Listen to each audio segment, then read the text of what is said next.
बंधुओं, मैंने आरंभ के दिन से ही एक चर्चा आरंभ की थी। एक वेद के मंत्र का थोड़ा सा भाग लेकर के बताना चाहा था कि जो हमारा शरीर है, ये जो हमारा मनुष्य का जीवन है, इस जीवन के कुछ एक जब हम अधिकारों की बात करते हैं तो साथ के साथ इसके कुछ कर्तव्य भी हैं। कर्तव्य की बात करते हैं तो वेद हमें आदेश देता है, इयं ते यज्ञिया तनु, ये जो शरीर है ये यज्ञशाला है। हे मनुष्य, ये जो तेरा शरीर है ये यज्ञशाला है। और इसके आधार को लेकर के हमने बात करना आरंभ किया था, जिसमें हमने जाना कि यज्ञ क्या है, यज्ञ किसे कहते हैं, और यज्ञ के स्वरूप को समझते समझते आज हम वहां तक पहुंचे हैं कि जो देव यज्ञ है, उस देव यज्ञ का अर्थ में देव पूजा दान संगति करण आता है। और देव यज्ञ का जो सबसे पहला अर्थ बना देव पूजा, उसमें हमने पूजा को अभी तक छेड़ा भी नहीं, पूजा के ऊपर कोई विचार नहीं किया। केवल और केवल देव कौन है, देव किसे कहते हैं, कौन देव होता है, उन देवों की संख्या कितनी है, वो हमने कल तक की चर्चाओं में जाना।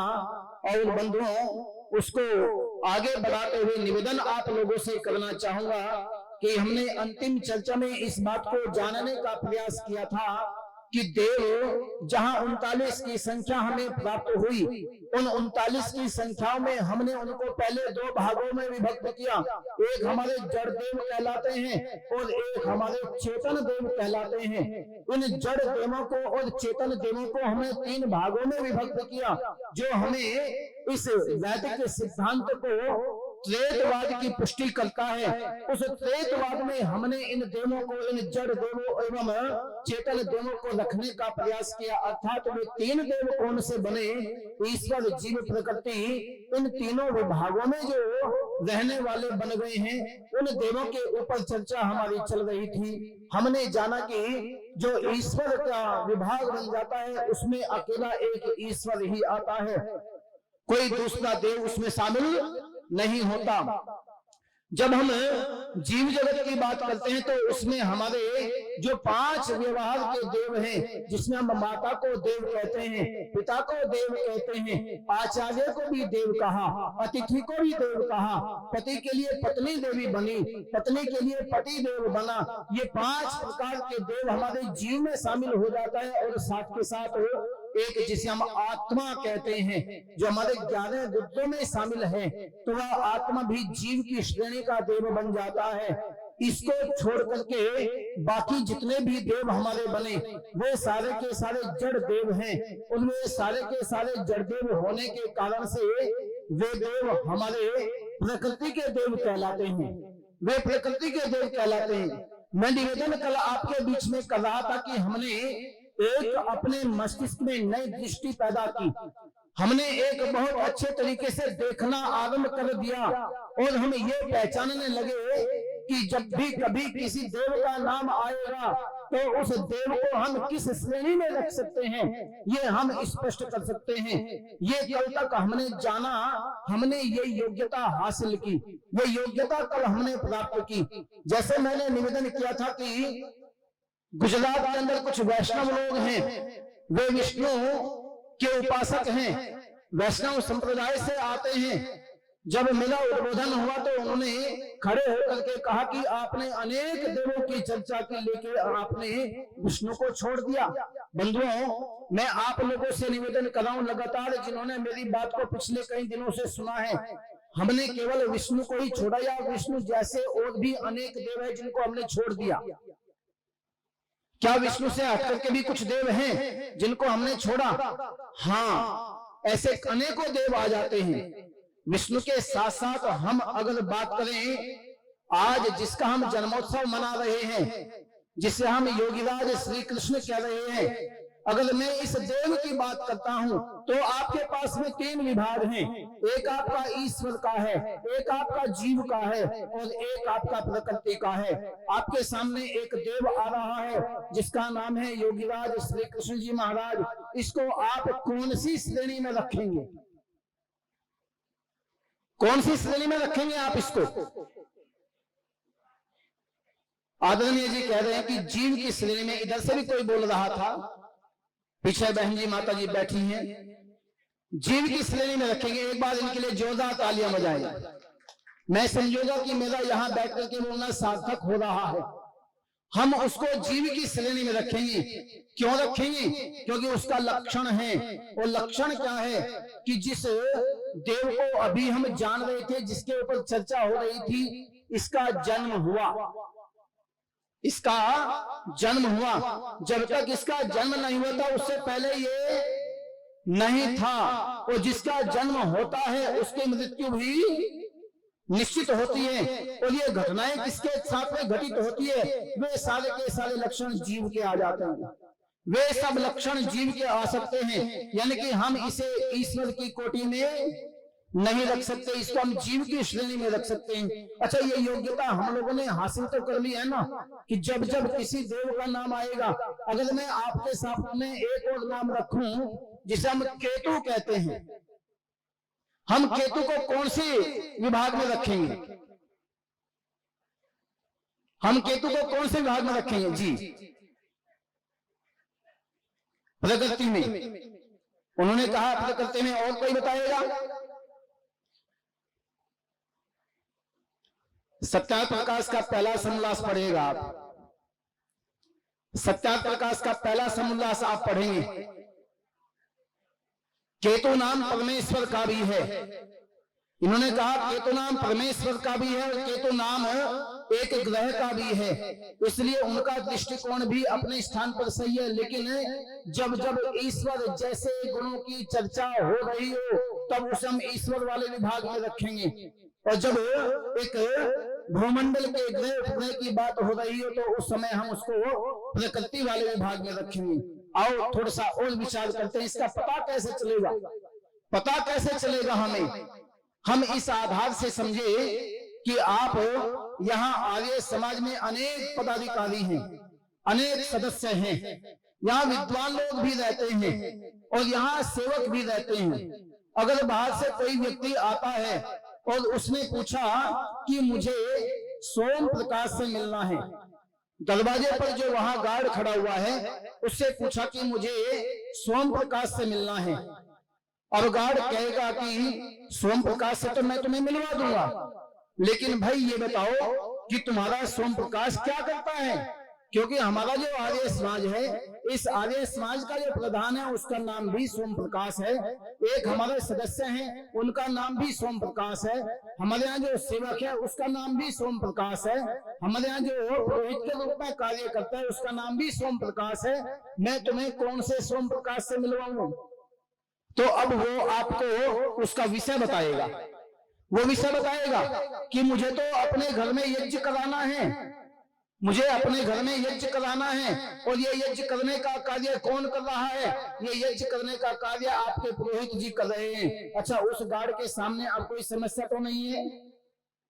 वो बहुत आसानी के साथ में लेकर के आएगा। जो दूसरे सोम प्रकाश है उनको वो छुएगा भी नहीं, वो आकर के सोम प्रकाश से मिलवाएगा कि ये हैं सोम प्रकाश जो यहाँ के पुरोहित हैं, जो यज्ञ आदि का कार्यक्रम करते हैं। जब जब हम देवों की चर्चा करें, तब तब हम उसका विषय भी देखें, हम उसका व्यवहार भी जानने की कोशिश करें। अगर हम उसका व्यवहार जान लेते हैं, उसके प्रश्न को जान लेते हैं, तब हम उसको किस श्रेणी में रख सकते हैं, तब हम निर्णय कर सकते हैं। बंधुओं, ये हम लोगों ने जाना कि देव कितने हैं, और उन देवों को 3 भागों में हमने विभक्त कर लिया। और ये दृष्टि भी हम लोगों ने अपने अंदर पैदा की कि हम पहचान सकते हैं कि उस देव को हम किस श्रेणी का देव रख सकते हैं बना करके। अब थोड़ी सी चर्चा मैं आगे करता हूं कि जो पूजा शब्द है, जब आप उस अस्तित्व को ही नहीं जान पा रहे हैं कि जिसकी पूजा आपको करनी है, तो आप क्या पूजा कर सकते हैं? नहीं। देखिएगा, पूजा करने के लिए आपको 3 चीजों की आवश्यकता पड़ती है। 3 चीजों की आवश्यकता क्या क्या है? सबसे पहले तो एक पूज्य होना चाहिए। कौन होना चाहिए? पूज्य होना चाहिए। पूज्य किसको कहते हैं? अध्यापक लोग भी तो बैठे हैं, वे भी तो बताएं कुछ। पूज्य किसको कहते हैं? जिसकी पूजा की जानी है, जिसकी पूजा की जाती है, उसे हम पूज्य कहेंगे।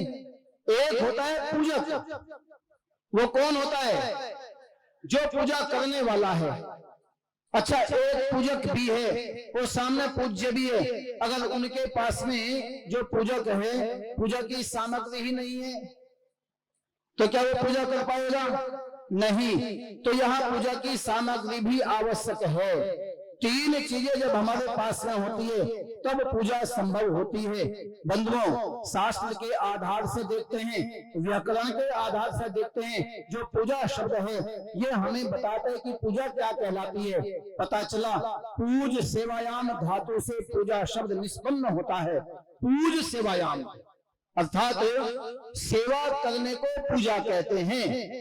जो सेवा शब्द आ जाता है, अब इस सेवा को आप वेद का स्वाध्याय करेंगे तो आपको कई मंत्र ऐसे मिलते हैं। नमः सर्पेभ्यो, यानी कि सांप को भी नमस्कार है। आप पढ़ करके देखेंगे तो पता चलेगा। अच्छा, सांप को कैसे नमन करेंगे, कैसे नमस्कार करेंगे? क्या जैसे हम अपने आचार्य जी को नमन करते हैं ऐसे ही सांप को भी करेंगे? नहीं। उसके लिए तो उसकी पूजा क्या है? वो लाठी से की जाती है, क्योंकि वो अवरोध बन सकता है आपके सामने। किसान अपने मार्ग से उनको हटा देता है, क्यों नहीं के सामने सबसे ज्यादा आते हैं। कहने का तात्पर्य कि जब सेवा की बात आती है तो सबसे पहले हमें जो देवता है हमारे सामने उसके स्वरूप को समझे। उसके स्वरूप को हम समझ रहे हैं तो हमारे लिए आसान हो जाता है। दूसरी बात मैं कहना चाहूंगा कि अब हमारे सामने तीन प्रकार के पदार्थ हैं जिनकी हमें पूजा करनी है। तीन प्रकार के तत्व हमारे सामने हैं जिनकी पूजा की बात आती है। अगर हम ईश्वर की बात कर रहे हैं तो ईश्वर के लिए पूजा की सामग्री वो नहीं हो सकती जो जीवों के लिए होती है। ईश्वर के लिए पूजा की सामग्री वो नहीं हो सकती जो प्रकृति के लिए है। और हम यही आकर के धोखा खा रहे हैं, हम लोग यही आकर के धक्के खा रहे हैं कि जो जीवों की आवश्यकताओं का सामान है, जो प्रकृति की आवश्यकताओं का सामान है, वो हम ईश्वर की आवश्यकता मान बैठते हैं। वो हम ईश्वर की आवश्यकता मान बैठते हैं। अरे ईश्वर का स्वरूप जब आप देखेंगे तो पता चलेगा कि इस दुनिया में जो सारे जगत का आधार बन गया है, जो सारे जगत में व्यापक है, जिसका अपना कोई शरीर नहीं है, जिसका अपना कोई मूर्ति नहीं है, ऐसे शरीरी को आप क्या दे सकते हैं? उसकी सेवा कैसे करें? उसकी आप पूजा कैसे करें? उसे तो कुछ भी जो आपके पास में पदार्थ हैं, उन पदार्थों को लेकर के अगर आप उनके पास में जाएंगे, आपके पास में बहुत बढ़िया आपने हलवा बनाया, अभी जो आप लोगों ने खाया, इस हलवे को लेकर के आप भगवान के सामने जाएंगे, हे भगवान ले, तुझे कभी मिलता नहीं होगा, हलवा खा ले। अच्छा, उसे कोई चीज, अगर मैं छोटे शब्दों में बात करूं, उसे कोई भी पदार्थ अप्राप्य नहीं है। कोई भी पदार्थ उसे अप्राप्य नहीं है। अप्राप्य है तो किसे है? वो जीवों को है, उसे नहीं है। तो फिर ईश्वर की पूजा कैसे होगी? ईश्वर की पूजा कैसे होगी? जी बहन जी, वेदानुकूल जीवन जी करके एक बार जोरदार तालियां बजाएं आप। अच्छा, यहाँ तो 99% लोग ऐसे बैठे हुए हैं जिन्होंने आज तक वेद के दर्शन ही नहीं किए, जिन्होंने वेद के दर्शन ही नहीं किए। अच्छा, मैं गलत तो नहीं कह रहा हूं, अभी आपके सामने स्पष्ट हो जाएगा। ऐसे कितने लोग हैं जिनके घरों में वेद रूपी शास्त्र रखा हुआ है? वेद गिने चुने हाथ उठ रहे हैं, देख लीजिएगा आप। लेकिन जिनके घरों में एक बार इनके लिए जोरदार तालियां बजाएंगे आप। वेद अनुकूल जीवन की बात बहन जी कह रही हैं, और मैं उसको और आसान करूं कि परमपिता परमात्मा की उस सत्ता की, उस ईश्वर की जो हम लोगों का प्राणाधार है, जो हम लोगों के लिए सुख स्वरूप है, उसके लिए क्या किस तरीके से हम पूजा कर सकते हैं? तो उसके लिए महर्षि पतंजलि महाराज ने एक विधान किया और उन्होंने कहा कि योगाभ्यास। योगाभ्यास और अति प्रेम से विशेष भक्ति किया करें। महर्षि दयानंद जी महाराज के शब्द को आप पकड़ने की कोशिश करें। वो कह रहे कि योगाभ्यास आप लोग करेंगे तो निश्चित ही वो ईश्वर की पूजा हो जाती है। अब योगाभ्यास करने के लिए आपको मिठाइयों की आवश्यकता नहीं है, आपको फलों की आवश्यकता नहीं है, आपको पुष्पों की आवश्यकता नहीं है, आपको दूध की आवश्यकता नहीं, आपको गंगा जल की आवश्यकता नहीं, आपको अपने घर से बाहर निकल करके कहीं खाटू श्याम जी वाले पर जाने की आवश्यकता नहीं, आपको शाकुंभली जाने की आवश्यकता नहीं, आपको नीलकंठ में जाने की आवश्यकता नहीं। क्यों? क्योंकि वह ईश्वर रूपी सत्ता इस समस्त जगत में जहां जहां आप हैं वहां वहां है, और जहां जहां आप नहीं है वो वहां भी है। एक व्यवस्था में जो दिखाई देती है वो सब जगह विराजमान है। आप जहां भी रहते हैं, जिस स्थान पर भी रहते हैं, उसी स्थान पर प्रातः काल सायंकाल बैठ करके आप लोग ईश्वर की स्तुति करें, उसकी प्रार्थना करें, उपासना करें, योगाभ्यास करें। अगर आपको ये पद्धति नहीं आती तो आप आर्य समाज के विद्वानों के नजदीक हो जाएं, आर्य समाज के अधिकारियों के पास में आकर के बैठें। वो आपको ईश्वर की उपासना अर्थात उसकी पूजा करना आपको सिखाएंगे। और उसके लिए अगर मैं महर्षि दयानंद जी महाराज की बात करूं, वो क्या कहते हैं? वो कहते हैं कि आप केवल एक काम किया करें प्रातः काल सायंकाल। उन्होंने कहा संध्या किया करो। क्या कहा उन्होंने? संध्या किया करो, जिसे हम ब्रह्मयज्ञ कहते हैं, जिसे हम ब्रह्मयज्ञ कहते हैं। वो संध्या आपकी ईश्वर की पूजा करने के लायक बना देती है। अगर आप ईश्वर की पूजा करना चाहते हैं, आपको अब कोई भी पदार्थ नहीं चाहिए। ईश्वर स्तुति की बात जब करते हैं तो वहां भी आपको किसी प्रकार का कोई पदार्थ नहीं चाहिए। संध्या उपासना आप करेंगे तो मात्र केवल 19 मंत्रों की बात आती है। 19 मंत्रों में आप देखेंगे तो कुछ तो मंत्र ऐसे हैं जो आपको तैयार कर रहे हैं। तैयार इसलिए के लिए जिससे आप पूजक बन जाए, जिससे आप पूजक बन जाए। कुछ मंत्र तो ऐसे कि आपको तैयारी, आप आचमन करेंगे, आप अंग स्पर्श करेंगे, आप अंगों का मार्जन करेंगे, आप प्राणायाम करेंगे, तो उससे आप लोग तैयारी कर रहे हैं उपासक बनने की। और उसके आगे के जो मंत्र हैं वो आदि काल से लेकर के सृष्टि की उत्पत्ति से लेकर के प्रलय तक का चिंतन आपके द्वारा कराते हैं।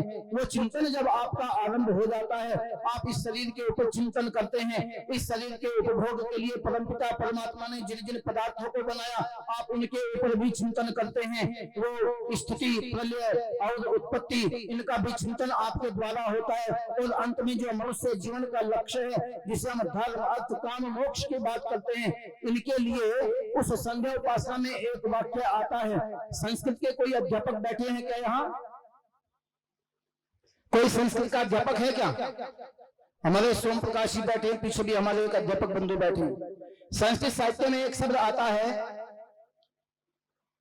अद्य, और अद्य माने क्या होता है? आज। अद्य माने आज।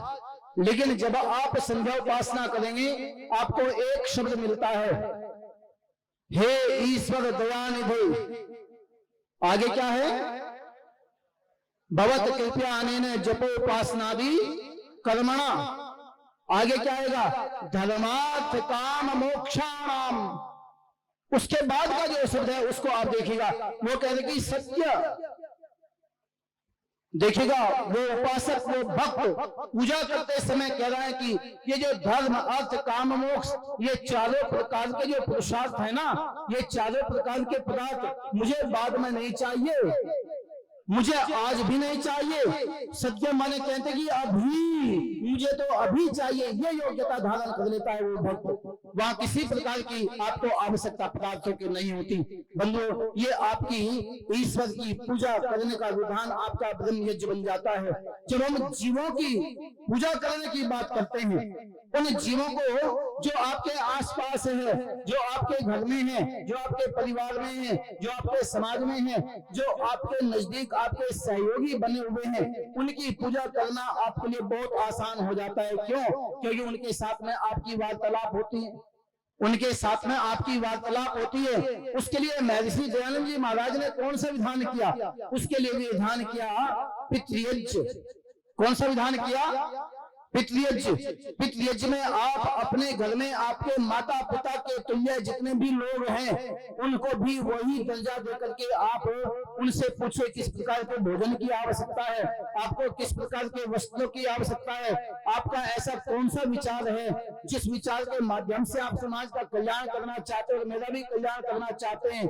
आप जब उनकी बातों को मानना आरंभ कर देते हैं, श्रद्धा भाव से उनके प्रति नतमस्तक होना आरंभ कर देते हैं, तो ये जीवों की उपासना, जीवों की पूजा कहलाती है, जिसके लिए पंच महायज्ञ में महर्षि दयानंद जी ने पितृयज्ञ लिखा और साथ के साथ एक यज्ञ और लिखा जिसे हमने कहा अतिथि यज्ञ। कौन सा यज्ञ? अतिथि यज्ञ। और साथ के साथ ही जो हमारे मनुष्य के लिए उपयोगी पशु पक्षी हैं उनके लिए भी एक यज्ञ लिखा जिसका नाम है बलि वैष्णदेव यज्ञ।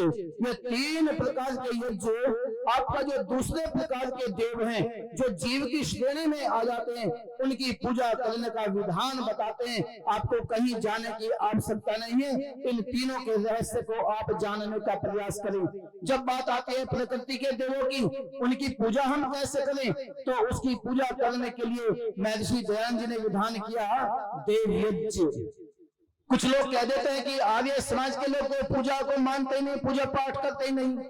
अरे वैदिक के सिद्धांत के अनुसार महर्षि दयानंद ने जो पूजा पद्धति हम लोगों को दी है इतनी अलौकिक, इतनी अद्भुत, जो सत्य प्रकाष्ठाओं पर खरी उतरने वाली है। आप उस आधार से देखने की कोशिश करें। प्रकृति के जितने भी देव हो सकते हैं, जितने भी हमारे जड़ देव हैं, उन सब जड़ देवों की पूजा के लिए आपके पास में केवल और केवल एक ही साधन बनता है और वो आपका देव यज्ञ कहलाता है, जिसमें आप अच्छे हष्ट पुष्ट पदार्थों को मिश्रित करते हैं, आप औषधि कारक पदार्थों को लेते हैं, आप जो लोग नाशक पदार्थ है उनको शामिल करते हैं, आप मिष्ठान भी मिलाते हैं, आप अन्न भी मिलाते हैं, कई प्रकार के पदार्थों को मिला करके आप वहां सूर्य ज्योति सूर्य स्वाहा कहकर के आप आहुति देते हैं। तो ये जो आप देव यज्ञ करते हैं, ये देव यज्ञ के माध्यम से जो हमारे प्रकृति के देव हैं उन सब की पूजा हो जाती है। आपको कहीं भी दूसरी जगह जाने की आवश्यकता नहीं है। जिस स्थान पर आप रहते हैं उसी स्थान पर सब प्रकार के देवों की पूजा हो जाती है। जड़ देवों में हमारे 2 देव बहुत मुख्य हैं। जड़ देवों में 2 देव हमारे सबसे मुख्य हैं और उनमें सबसे मुख्य देवों में सबसे पहला देव हमारा वायु देव, जिसे हम प्राण वायु कहते हैं। बोले पूरी दुनिया के लिए ये प्राण वायु केवल ऑक्सीजन तक सीमित हो सकती है, लेकिन हमारे यहाँ तो इस ऑक्सीजन को देव कहा, इसे देव कहा, इसे प्राण वायु कहा। इतना ही नहीं, जब आप आयुर्वेद को पढ़ते हैं तो वो इसे संजीवनी कहते हैं। संजीवनी, ये संजीवनी है जिसके बिना हम अपने जीवन की कल्पना भी नहीं कर सकते। ये जो वायु देव है, इस वायु देव को हम लोग चाहते कि ये साफ स्वच्छ रहे, ये निर्मल रहे, इसमें गंदगी पैदा न हो। तो आपके पास में कौन सा माध्यम है? आज हम लोग वायुमंडल दूषित हो गया, इस बात को लेकर के बड़े मैं कहता हूँ कि चिंतित हैं, और दुनिया में जो अच्छे विचारक है चिंतित हैं, वे सबके सब बहुत ज्यादा चिंतित हैं इस विषय को लेकर के। बड़ी बड़ी सेमिनार होती हैं, कई कई करोड़ रुपया खर्च होते हैं। अभी दिसंबर के महीने में इसी विषय को लेकर के दुबई के अंदर एक सेमिनार होने वाला है 5 दिन का, कि जो वायुमंडल दूषित हो रहा है, इस दूषित वातावरण से कैसे बचा जा सके, इसको कैसे हम ठीक कर सकते हैं। बहुत बड़ा सेमिनार होगा, लगभग अनुमान है 25-30 देशों के लोग उसमें शामिल होंगे। और वो सारा का सारा कार्य करने वाले जो पूरी दुनिया में बड़े बड़े इंटरनेशनल लेवल के जो एनजीओ हैं वो इस सेमिनार को आयोजित कर रहे हैं। बंधुओं, आप देखें कई करोड़ रुपए खर्च होने वाला है। क्या उस सेमिनार के माध्यम से वायुमंडल शुद्ध हो जाएगा? नहीं होगा। आपके पास में कौन सा तरीका है? आपके पास में कौन सा घटक है जिससे आप वायु को, जो दूषित वायु हो चुका है, उसे आप शुद्ध बना सके? आपके पास में कोई तरीका नहीं है। 2 तरीके ऋषियों ने हमें दिए, और उन 2 तरीकों में एक है वृक्षारोपण। उन वृक्षों का रोपण अधिक से अधिक किया जाए जो ऑक्सीजन के निर्माण में सहायक है, प्राण वायु के निर्माण में सहायक होते हैं। जैसे हम पीपल कहते हैं, वट वृक्ष कहते हैं, या पीपल की कैटेगरी के जितने भी वृक्ष हैं वो पहले नंबर पर आ जाते हैं। आम भी उन्हीं में से एक वृक्ष माना जाता है। और दूसरा घटक कौन सा है आपके पास में? दूसरा घटक है देव यज्ञ करना, अग्निहोत्र करना। मात्र केवल 16 आहुति का यज्ञ आपको 24 घंटे का सुरक्षा कवच दे देता है। 16 आहुति का दैनिक यज्ञ, सामान्य यज्ञ, जिसमें आपके मात्र केवल 6-7 मिनट लगते हैं, इससे ज्यादा समय नहीं लगता। आपका घी इतना लगता है जितना घी एक समय व्यक्ति भोजन में ले लेता है, उतना ही घी पर्याप्त लगता है। आपका अधिक धन व्यय नहीं होता, लेकिन आप अपने परिवार के लिए जहां तक भी उस यज्ञ का प्रमाण हो जाता है, वो आपको सुरक्षा कवच दे देता है। ये 2 ही घटक हैं केवल और केवल इस वायु देव को स्वच्छ और निर्मल बनाने के। बंधुओं, ये थोड़ी सी चर्चा मैंने आपके बीच में इसलिए की, ये जो शरीर हमारा यज्ञशाला है, इस यज्ञशाला को बनाकर के हम लोग किस प्रकार का यज्ञ करें, इस यज्ञशाला को बनाकर के कैसा यज्ञ हमारे द्वारा होना चाहिए, इस शरीर के माध्यम से कौन सा यज्ञ होना चाहिए, वो मैंने वेद के आधार से बात कहने की एवं महर्षि दयानंद जी महाराज को कोट करते हुए आपके बीच में निवेदन करने का प्रयास किया कि अगर आपके पास में वो पुस्तक नहीं है तो हमारे पुस्तक विक्रेता लिए बैठे, आप उसको लेकर के जाए। हम 5 प्रकार के यज्ञों को करना आज से ही आरंभ करें तो हम तीनों प्रकार के देवों की पूजा करने में सक्षम हो जाते हैं। हम तीनों देवों की पूजा करने के हम पूजक बन जाते हैं, अधिकारी बन जाते हैं। हम इस आधार से देखें तो देव पूजा करने वाले हम लोग बन जाते हैं। बंधुओं, थोड़ा सा निवेदन में आगे, आज जो हमारा उत्सव है जिसे हम कृष्ण जन्मोत्सव के नाम से मना रहे हैं, थोड़ी सी चर्चा करूंगा, ज्यादा अधिक नहीं, क्योंकि मेरे से बाद में बहन कल्याणी आर्य जी बड़ी सुंदर चर्चा आपको भगवान कृष्ण के जीवन के अनेक प्रसंग सुना करके करेगी। मैं निवेदन कर रहा हूं कि बंधुओं, 2019 में एक मैगजीन जिसका नाम आप भी जानते होंगे, आउटलुक मैगजीन छपती है। वो हिंदी में भी छपती है और इंग्लिश में भी छपती है।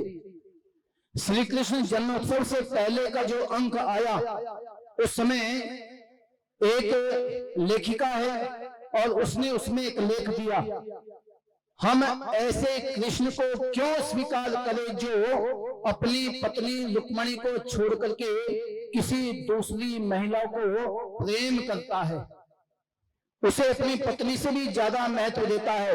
हम ऐसे कृष्ण को क्यों स्वीकार करें? ये आउटलुक मैगजीन में छपा। बंधुओं, ये हालात उस लेखिका के मन में पैदा हुए। उन हालातों को पैदा करने वाला कौन है? हमारे ही वे भाई बहन हैं, हमारे ही समाज के वे लोग हैं जिन्हें हम पौराणिक कह देते हैं, जिन्होंने अपना आधार केवल पुराण बना लिया, जिन्होंने उन पुराणों की कथा कहने आरंभ कर दी। ऐसे ऐसे कथावाचक जो एक एक दिन के 1-2 लाख रुपए लेते हैं, जिनके लिए भव्य बड़ा ऊंचा मंच सजाया जाता है, उन लोगों ने भगवान कृष्ण के जीवन को ऐसा बिगाड़ करके रख दिया कि मुझे लगता है कि धरती पर कोई ऐसा ऐब स्वभाव नहीं होगा जो उन्होंने उसके अंदर न दर्शाया हो। ऐसे कृष्ण को कौन स्वीकार करेगा? पूरी दुनिया के अंदर अगर आप आदिवासी क्षेत्रों में जाकर के देखेंगे, आप छत्तीसगढ़ जाकर के देखेगा, आप झारखंड में जाकर के देखेगा, वहां अगर ईसाइयत का बोलबाला बढ़ता चला जा रहा है तो मात्र केवल 2-3 बातें उनके पास में है। वो कृष्ण का नाम लेकर के बात करनी आरंभ कर देते हैं ना, तो हमारे वाले कोई जवाब नहीं दे पाते। क्यों? हम लोगों ने तो ऐसा बना दिया, अरे जो सही स्वरूप था उस व्यक्ति का, वो सही स्वरूप तो हम लोगों ने दिखाया नहीं और बिगाड़ करके उसका रूप रख दिया। राधा के साथ में रासलीला हमने रचा दी, कुब्जा दासी के साथ में भी समागम होता हुआ दिखा दिया। ऐसे ऐसे बातें उसके खिलाफ हमने लिख करके खड़ी कर दी और हम बहुत अच्छे तरीके से कथा में बहुत भारी भीड़ के बीच में उन प्रसंगों को सुनाते हैं। बहुत बड़ी हानि समाज की हुई और उस हानि के कारण ही आपका समाज पिछड़ता चला गया। उनके पास में कोई जवाब नहीं है, उनके पास में कोई जवाब नहीं है। मैं अगर आप लोगों से पूछता हूं, देखिएगा, उसे कहा कि ये माखन चोर, वो मक्खन की चोरी करता था। ये 3 अवस्थाएं हमारे पास में ऐसी हैं कि जिनमें व्यक्ति चोरी कर सकता है। एक सबसे पहली वो है कि जो उसके पास में न हो, उसके घर में वो चीज न हो। दूसरी अवस्था वो है कि घर में चीज होते हुए भी, घर में वो वस्तु होते हुए भी उसको न दी जा रही है, उसको वो वस्तु न दी जा रही है। और तीसरी अवस्था वो है कि वो उसका व्यापार करते हो लेकिन अन्य किसी की सेवा में उसको न लगाते हो। ये तीन अवस्थाएं ऐसी बनते हैं कि जिसमें व्यक्ति चोरी करता है। मैं आप लोगों से जानना चाहता हूं कि कृष्ण एक राजा का बेटा है जिसके पास में हजारों गायें हैं, बहुत बड़ी गौशाला के रूप में जिसके पास में है। क्या मक्खन की कोई उसके पास में कमी थी? क्या उसके माता पिता जो उसका पालन पोषण कर रहे हैं, जिसने जन्म दिया, मैं उनकी बात नहीं कर रहा हूं, लेकिन जिन्होंने पालन पोषण किया, क्या उन्होंने किसी प्रकार का उसके साथ में भेदभाव किया कि ये घी तो इस पर अधिकार तो केवल बलराम का ही है, इस पर कृष्ण का कोई अधिकार नहीं है? क्या ये बातें आपने देखी? नहीं।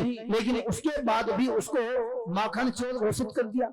अरे ऐसे ऐसे गीत बना दिए, श्याम मेरे सपने में आया, ऐसा आता ना गीत है, रात श्याम सपने में आया, और वो पल्लू खींचने वाली भी बात उसमें आ जाती है। मुझे ये बात समझ में नहीं आ रही कि उसका जो सही स्वरूप एक योगी राज का था, उसके ऊपर इतनी जिम्मेदारी थी। देखिए, अगर निवेदन मैं आप लोगों से कहना चाहूंगा कि हमारे हिंदुस्तान में नहीं, अभी तो पूरी दुनिया में पत्नी एक बात को लेकर के दुखी रहती है। पत्नियां एक बात को लेकर के हमेशा दुखी रहती है अपने पति से। किस बात को लेकर के? कि जो उसका पति है, अगर वो बहुत बड़ा व्यापारी है, अथवा वो किसी बड़े पद पर बैठा हुआ है, अथवा वो किसी मिशनरी भाव से काम करे, कोई मिशन का काम कर रहा है, तो उनकी पत्नियां हमेशा उनसे दुखी रहती है। और किस बात को लेकर के दुखी रहती है? कि वो महत्व अपनी पत्नी को कम देता है और अपने मिशन को महत्व अधिक देता है।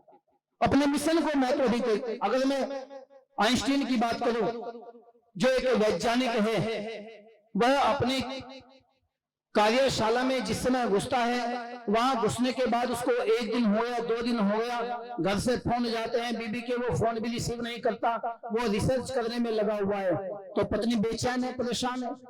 कहने का तात्पर्य कि जिसके पास में जितनी ज्यादा जिम्मेदारी होती है, उनकी पत्नियां थोड़ी परेशान रहती हैं, दुखी रहती है। क्या जिम्मेदारी भगवान श्री कृष्ण के पास में कम थी?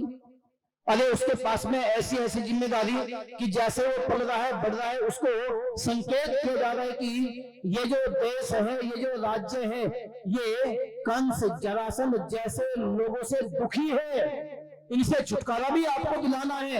उनके लिए तैयारी श्री कृष्ण कर रहा है। कितनी बड़ी जिम्मेदारी का काम होगा। जो एक राजा की गद्दी पर बैठा हुआ है, जो असली राजा था, उसको जेल के अंदर डाल दिया, उसे भी छुड़ाना है, और इस राजा का भी, इसे भी मौत के घाट उतारना है। कोई आसान काम नहीं होता। बंधुओं, बहुत बड़ी जिम्मेदारी के साथ में भगवान कृष्ण काम कर रहे थे, इसलिए थोड़ा विमुख हो सकते हैं अपनी पत्नी से, लेकिन उसका तात्पर्य ये नहीं है कि वो अपनी पत्नी को छोड़ करके दूसरे के उसमें आ जाए। अगर मैं आप लोगों से पूछूं, हम तो साधारण किस्म के लोग हैं, हम बहुत ही साधारण हैं, सामान्य हैं। हमारे खुद पत्नी होते हुए क्या दूसरी किसी पर स्त्री के पास में जाने की इजाजत हमारी पत्नी देगी? कभी नहीं दे सकती। तो जो विशिष्टता धारण किए हुए, जो विशेष व्यक्तित्व है, जिनके कंधों के ऊपर, अरे जिनको हम आदर्श मान रहे हैं, जिनसे ये समाज टकटकी लगाए देख रहा है कि हाँ हमें इनसे कुछ अपेक्षाएं, ये कुछ काम करेंगे, क्या वहां ये हालात बन सकते हैं? नहीं बन सकते। बंधुओं, 2007 में मेरे एक मित्र की शादी हुई। शादी में कुछ गिफ्ट भी आते हैं, बहुत अच्छे अच्छे बड़े बड़े गिफ्ट उसको मिले। जैसे ही वापिस वो अपने घर गए, उसके में जो गिफ्ट में से निकलने वाला जो सामान था, वो सामान चेक तो सभी करते हैं, तो इसमें एक बहुत बड़ी तस्वीर जिसमें कृष्ण और राधा, नीचे उनके नाम भी लिखे हुए हैं, और उस लड़की ने अपने कमरे में लगाया। उस लड़के ने देखा, वो गुरुकुल का पढ़ा हुआ था। उसने कहा कि चलो थोड़ा एक बार घर होकर के आते हैं। वो अपनी पत्नी को लेकर के उसके परिवार में गया। अपने परिवार में जाकर के बैठा, अपनी सासू माँ से एक बात कही कि माता जी, आपने किसी दबाव में विवाह तो नहीं किया? बोले कि नहीं, मैंने किसी दबाव में विवाह नहीं किया। किसी का कोई प्रेशर आया हो, किसी तरह की कोई परेशानी पैदा हुई हो? बोले कि कुछ भी नहीं, मैंने हंसी खुशी से सब कुछ देखभाल करके सब कुछ ठीक लगा, तब जाकर के मैंने विवाह किया। तब ये बालक कहता है कि अगर मैं आपकी बेटी के स्थान पर अब किसी और दूसरी लड़की को ले आऊं तो कैसा लगेगा? स्पष्ट बात कर रहा है, कैसा लगेगा? बंधु, वो ये पूछते कि बात क्या हुई, हाँ या ना में कोई जवाब नहीं है। वो पूछते कि क्या बात हुई, मेरी बेटी से कुछ गलती हो गई क्या? बोले कि गलती कुछ नहीं हुई, आपकी बेटी बहुत अच्छी है, लेकिन मैं ये जानने की कोशिश कर रहा हूं कि अगर मैं इसके स्थान पर किसी और को ले आऊं और उसके साथ में मेरे फोटो खींचने लगे और वो फोटो आपके पास में आ जाए तो आपको कैसा लगेगा? उसके बाद उसने वो सारी की सारी बात समझाई कि भगवान कृष्ण के साथ में रुक्मिणी का फोटो होना चाहिए था, राधा का फोटो नहीं होना चाहिए था। बंधु, अगर मैं निवेदन करूं कि इस राधा नाम की बीमारी कहां से पैदा हुई, भागवत कथा को आप पूरा पढ़ करके देखिएगा, उसमें कहीं से कहीं तक भी राधा नाम की कोई महिला नहीं मिलती, कोई नाम नहीं है। लेकिन ये देश, ये समाज जा कहां रहा है? मैंने अभी एक दिन, हम गाड़ी में बैठ करके सत्संग में आ रहे थे, हमने अनेक लोग सड़क पर देखे, उनके माथे पर छपा हुआ है, उनके गाल पर भी छपा हुआ है, अरे उनकी रिश्तेदार है क्या ये? हमने देखेगा एक अभिवादन में हम लोग नमस्ते जी कहते हैं, कुछ जगह सीताराम कह देते हैं, कुछ लोगों ने जय श्री कृष्णा कहना आरंभ किया, कुछ लोग राम राम जी कह देते हैं। यहाँ तक तो ठीक था, हम लोग भी स्वीकार कर लेते हैं, कोई बात नहीं, यहाँ तक ठीक है, अपने लोगों के नाम लिए जा रहे हैं। लेकिन अब न भगवान कृष्ण का नाम है, न सीता राम है, न कोई सिया राम कह रहा है, कोई नमस्ते नहीं कह रहा है, बस एक ही बात, राधे राधे। आखिर हम अपने समाज को किस दिशा में ले जा रहे हैं? मैं निवेदन आप लोगों से करना चाहूंगा बंधुओं, हो सकता है मैं जो बातें कह रहा हूं वो आपको स्वीकार्य न हो, लेकिन यहाँ से सत्य सिद्धांत की बात होती है। जो पुराण आज हमारे बीच में है, ये ऐसे समय में लिखे गए जब देश गुलाम था। और किन लोगों का गुलाम था? ये मुगलों का गुलाम था। मुगलों के गुलामी में एक जो सबसे बाद में एक पुराण बना, जिसे कहते हैं ब्रह्म वैवर्त पुराण। आप उस पुराण को अपने परिवार के बीच में, अपने बहन बेटियों के बच्चों के बीच में बैठ करके आप नहीं पढ़ सकते, इतनी अश्लीलता उसके अंदर भरी हुई है। मैं निवेदन करूं कि जिन साहित्य में अश्लीलता है, क्या वे ग्रहण करने योग्य हैं? क्या वे पढ़ने योग्य हैं? अगर आप शिव महापुराण की बात करते हैं, उस पुराण को भी आप पढ़ करके देखिए, वहां शिव का स्वरूप किस तरीके से दर्शाया गया है। उस अश्लीलता के शब्दों को आप परिवार के बीच में, मैं समझता हूं कि आपकी वाणी मौन हो जाएगी, आप पढ़ नहीं पाएंगे। लेकिन निवेदन करूं, आप आर्य समाज का कोई भी, किसी भी विद्वान का साहित्य कैसा भी आप उठा करके देखिएगा, आप हंसी खुशी से पढ़ सकते हैं। आपके परिवार के, आपके बच्चों के, सभी के काम आने वाली बातें मिलेगी। आपको अनेक प्रकार की प्रेरणाएं वहां से प्राप्त होगी, अनेक प्रकार की बातें बंधुओं, जो लांछन हमने भगवान कृष्ण के ऊपर लगाए हैं, उनमें से अगर हम एक की भी चर्चा करें, वो उनके जीवन में नहीं थी। न तो उसने कभी चूड़ियां बेची, न वो कभी मनिहार बना। एक प्रसंग आता है कि उसने यमुना के किनारे नहाते हुए कुछ गोपिकाओं के कपड़े उठा लिए, उनके कपड़े चुरा लिए और पेड़ के ऊपर छिप करके बैठ गया, उनको नग्न अवस्था में नहाते हुए देख रहा है। ये प्रसंग ऐसा है बंधुओं बहनों कि इस प्रसंग के कारण हमारे समाज की बहुत बड़ी हानि हुई। एक ईसाई पादरी के साथ में हमारे एक पंडित का साक्षात्कार हुआ।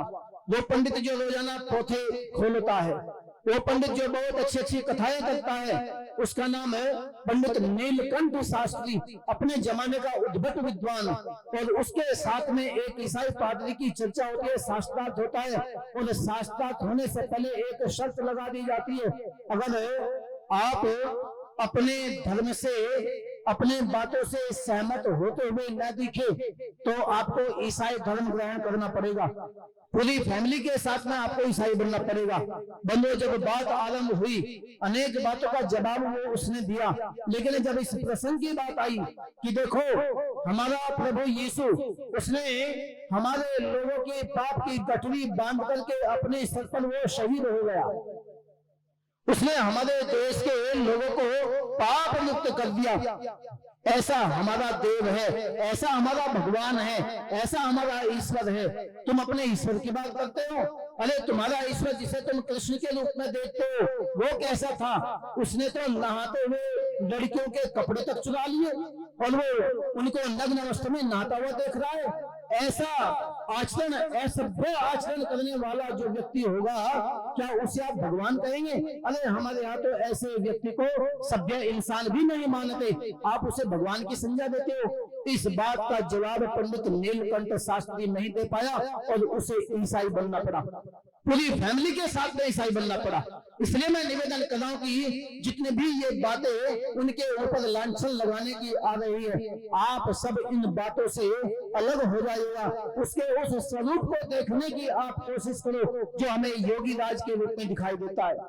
आप उस स्वरूप में उसको देखने की कोशिश करें जो युद्ध के मैदान में एक व्यक्ति को बहुत अच्छा मोटिवेशन दे रहा है, उसको प्रेरणा दे रहा है कि इनका संहार करना तेरा कर्तव्य है। अगर आज इनको न मारा गया, इनको मौत न दी गई तो ये आने वाले समय में इस समाज में विकृति पैदा करेंगे। और वो अर्जुन को तैयार करता है, पांचों भाइयों को तैयार करता है और बहुत अच्छी रणनीति के साथ में वो वहां आप सभी जानते हैं कि पांडवों की जीत निश्चित कराता है। अगर कोई व्यक्ति व्यभिचारी होगा, अगर कोई व्यक्ति इस प्रकार का होगा कि जिसके जीवन में बुराइयां ही बुराइयां हैं, क्या वो व्यक्ति इतनी हिम्मत दिखा सकता है? नहीं दिखा सकता। वो अर्जुन को अपने स्वरूप का दर्शन भी कराता है। बंधुओं, आप उस व्यक्तित्व को देखने की कोशिश करें, उसको आप अपना आदर्श बनाएं। गीता का जो ज्ञान उसने दिया ये कोई सामान्य काम नहीं था। अरे हमने वेद के मंत्रों की व्याख्याएं खूब देखी, लोगों ने कहीं कहीं पेज पर वेद की व्याख्या लिखी, लेकिन गीता का ज्ञान अगर आप लोग देख रहे हैं, यजुर्वेद के 40वें अध्याय के मात्र केवल एक वेद मंत्र की व्याख्या है, तो उस आधार से आपको पता चलेगा कि वो वेद का कितना बड़ा ज्ञानी था, वो वेद का कितना बड़ा ज्ञानी था। अगर मैं आप लोगों से पूछूं, इतने बड़े आप हो गए, आज 5250वां जन्मदिन उसका मनाया जा रहा है, इतने समय के बाद अभी आप लोग उसके अनुयायी बने हुए हैं। अगर योगीराज शब्द आता है, एक 16 कलाओं की बात आती है, तो क्या आपने कभी ये जानने की कोशिश करी कि 16 कलाएं क्या होती है? 16 कलाओं का ज्ञाता क्या वो महिलाओं में रमण करने वाला होगा? क्या वो रासलीला रचाने वाला होगा? नहीं। अरे उसे तो बहुत बड़ा वैज्ञानिक कहा जा सकता है, उसे बहुत बड़ा वैज्ञानिक कहा जा सकता है जो निरंतर योगाभ्यास के माध्यम से उन कलाओं में रत रहने वाला हो। बंधुओं, जो रहस्य यहाँ आर्य समाज का मंच आपको बताने का प्रयास कर रहा है, आप लोग उस रहस्य को जान करके आप सही सच्चे कृष्ण के उपासक बनने का प्रयास करें, न कि उनके वे भोंडे गीत गा करके उनके ऊपर नाचे, आप उनके ऊपर उतराएं, आप तालियां बजाएं। उससे आप लोग थोड़ा हट करके आर्य समाज के नजदीक होने का आप प्रयास करें। ज्यादा जो मुझे समय दिया गया था वो मेरा समय अधिक हो चला है, लेकिन बंधुओं आपने मेरी बात को ध्यान पूर्वक सुना, उसके लिए मैं आपका आभार प्रकट करता हूं। इन दिनों में जो भी मैं चर्चाएं कर सका और उनमें जो भी ग्राह्य आपको लगी या लगनी चाहिए, वे सारी की सारी बातें हमारे ऋषियों की है, हमारे पूर्वजों की हैं, वो सारी बातें वेदों की है, उसमें मेरा अपना कुछ भी नहीं है। अगर कोई ऐसी बात आपको लगी जो आपको ग्राह्य नहीं लगी या लगनी नहीं चाहिए, वो बातें मेरी अपनी हो सकती हैं, क्योंकि मनुष्य अल्पज्य है। अल्पज्य होने के कारण अपनी कोई बात ऐसी आ सकती है, उसके लिए मैं क्षमा प्रार्थी हूँ। और साथ के साथ ही मैं अपने उन सभी साथियों का धन्यवाद करता हूँ, आदरणीय हमारे वीरेंद्र कन्वर जी, जिन्होंने आदम के दिन ही यहाँ हमारी पूरी टीम को अपने घर ले जाकर के भोजन से तृप्त किया। साथ के साथ ही आदरणीय हमारे गुप्ता जी, जो लगातार सुबह से शाम तक यहाँ व्यवस्था देख रहे हैं, उन्होंने भी अपने घर में ले जाकर के भोजन कराया। और आज आदरणीय हमारी बहन माला गुप्ता जी, उनके यहाँ भी विद्वानों के भोजन की व्यवस्था है। और साथ के साथ ही यहाँ के जो हमारे सेवक बंधु हैं भाई शंकर जी, वे भी सेवा में लगातार हमारी लगे रहे, उनका भी मैं धन्यवाद करता हूँ। और अंत में जिनके माध्यम से मैं आपके सामने मुखातिब हो पाया और कुछ कहने का प्रयास कर पाया, आदरणीय हमारे एडवोकेट साहब ब्रजराज सिंह जी प्रधान जी, मैं उनका भी धन्यवाद करता हूं एवं उनकी पूरी टीम का भी धन्यवाद करता हूं कि उन्होंने एक अजनबी को आपके बीच में ला करके छोड़ा। आप लोग मुझे नहीं जानते थे, कुछ लोग हैं आगरा में जो मुझे जानते हैं, लेकिन आप लोग नहीं जानते थे। उसके बावजूद भी जिन्होंने मुझे सोशल मीडिया पर नहीं देखा और सोशल मीडिया पे अभी मैं आ भी नहीं रहा हूं, मैं एक बात आपको बताता चलूं कि मेरे एक साथी थे, बहुत ही नजदीक के मेरे मित्र थे, वो मेरे साथ में कार्यक्रम में आना जाना आरंभ किया और उन्होंने मेरी वीडियो शूट करनी आरंभ की। उसने एक संकल्प लिया, उसने संकल्प लिया कि आचार्य जी आप अपना जन्मोत्सव बड़े हंसी खुशी के साथ में मनाते हैं और कुछ नया कार्य अपने जन्मदिन पर करते हैं। बंधुओं, मैं कभी भी अपना जन्मोत्सव अपने परिवार में अपने घर में नहीं मनाता, हमेशा बाहर ही रहता हूँ, कुछ नया करने का प्रयास मेरा रहता है। पिछले जन्मदिन पर मैंने अपने जहां मेरा कार्यक्रम चल रहा था वहां जिस रास्ते से हम डेली जाते थे, मैंने देखा कि पिंजरे में बंद चिड़ियाओं को वो बेचने का कार्य करता है, उससे अपना आजीविका चलाता है। वो मुझे देख करके बड़ा अटपटा सा लगता था कि अरे परमपिता परमात्मा ने जिसको खुला आसमान दिया है उड़ने के लिए, उनको ये पिंजरे में बंद किए बैठे हैं। तो उस दिन मैंने देख करके संकल्प लिया कि अब की बार अपने जन्मदिन पर मैं इन सब पक्षियों को इनसे मुक्त कराऊंगा। मैंने उन सब पक्षियों को उनसे मुक्त कराया तो उस व्यक्ति का निश्चय था कि मैं 35 वर्ष का होते ही जो जन्मदिन मनाऊंगा उसके उपलक्ष्य में एक रक्तदान शिविर होगा, वृक्षारोपण का कार्यक्रम होगा और साथ के साथ ही मेरी 35 वीडियोज सोशल मीडिया पे एक साथ अपलोड होगी। वो तैयारी वो अपनी कर रहा था, लेकिन दुर्भाग्य हमारा साथ ज्यादा नहीं था। बंधुओं, बरसात का मौसम, बिना मानसून की बरसात, और वो अपनी ऑफिस में बैठ करके कार्य कर रहा है। आकाश से बिजली गिरी और उसके सारे सिस्टम में करंट दौड़ा, वो साथ के साथ खत्म हो गया और हमारा सारा का सारा सिस्टम ध्वस्त हो गया। उसके बाद मेरी हिम्मत नहीं पड़ी, उसके बाद मेरी हिम्मत नहीं पड़ी कि मैं किसी को साथ में लेकर के चलूं जिसके साथ में मैं अपनी कुछ तैयारी करा सकूं। इसलिए मैं YouTube पर आपके सामने अभी नहीं हूं, लेकिन अगर आप गूगल पर सर्च करेंगे हिंदी में आचार्य डॉक्टर कपिल मलिक आप लिखेंगे तो मुझे अनेकों अवार्ड जो मिले हैं आपको वो भी पता चलेंगे। और हमारे कार्य अखबारों में जहां जहां निरंतर प्रकाशित होते रहे वे सब आपको गूगल पर उपलब्ध हो जाएंगे। मैं निवेदन इसलिए कर रहा था कि आपने एक अजनबी को ला करके अपने बीच में यहाँ खड़ा किया और उम्मीद मैं करता हूं कि मैंने अपना भरसक 100% देने का प्रयास किया है। आगे आपकी इच्छा है, आपके दृष्टिकोण से हम देखते हैं। इन्हीं शब्दों के साथ मैं इस आर्य समाज के एवं आगरा के सभी जनपद वासियों का हार्दिक आभार प्रकट करता हूं, धन्यवाद प्रकट करता हूं। आप सभी का बहुत बहुत धन्यवाद, बहुत बहुत आभार। ओम संत।